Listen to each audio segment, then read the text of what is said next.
नमस्कार, आप देख रहे हैं न्यूज़ 18 का डिजिटल प्लेटफॉर्म और मैं हूं आपके साथ अंजलि राठौर। पश्चिम बंगाल की मुख्यमंत्री और टीएमसी की प्रमुख ममता बनर्जी ने विधानसभा चुनाव के लिए पार्टी का घोषणा पत्र जारी कर दिया है। ममता बनर्जी ने इस घोषणा पत्र में लक्ष्मी भंडार योजना के तहत महिलाओं को हर महीने मिलने वाली जो सहायता राशि है उसको 500 रुपये बढ़ाने का वादा किया है। मैनिफेस्टो के मुताबिक अगर ममता की सरकार बनती है तो बंगाल में जनरल कैटेगरी की महिलाओं को हर महीने 1500 रुपये मिलेंगे। अभी बंगाल सरकार जनरल कैटेगरी की महिलाओं को एक हज़ार रुपये हर महीने दे रही है। वहीं SC/ST की महिलाओं को 1700 रुपये हर महीने देने का वादा किया गया है, जो अभी 1200 रुपये दिया जाता है। इसके अलावा ममता ने बेरोजगार युवाओं को 1500 रुपये हर महीने देने का ऐलान किया है। इसके साथ ही हर परिवार को पक्का घर, हर घर में नल से पीने का साफ पानी पहुंचाने का भी वादा किया गया है। इस बार के चुनावी घोषणा पत्र में टीएमसी ने दीदी के 10 वादों की बात की है। इस वीडियो में आपको सभी वादे डिटेल में समझाएंगे। तो पहला वादा है लक्ष्मी भंडार योजना के तहत बढ़ोतरी। मैनिफेस्टो में पहला वादा किया गया है सामान्य महिलाओं को 1500 रुपये हर महीने देने का, जो अभी 1000 रुपये दिया जाता है। वहीं SC/ST की महिलाओं को 1700 रुपये हर महीने देने का ऐलान किया गया है, जो अभी 1200 रुपये दिया जाता है।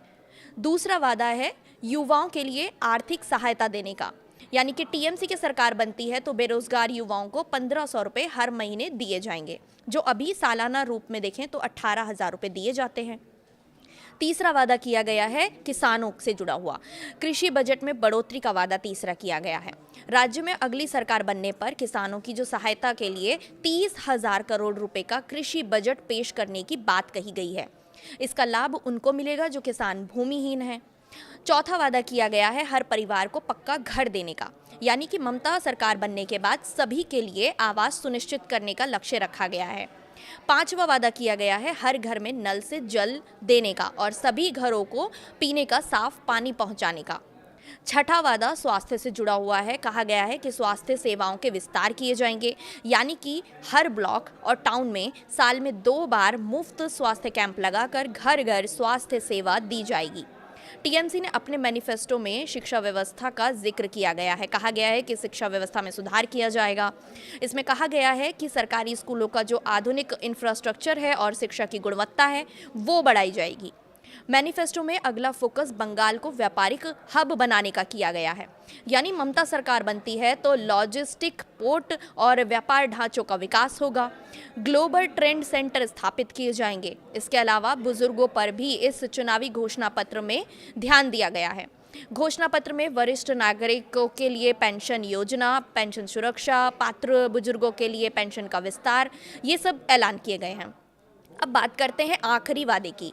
जो आखिरी वादा किया गया है उसमें कहा गया है कि बंगाल में 7 नए जिले बनाए जाएंगे।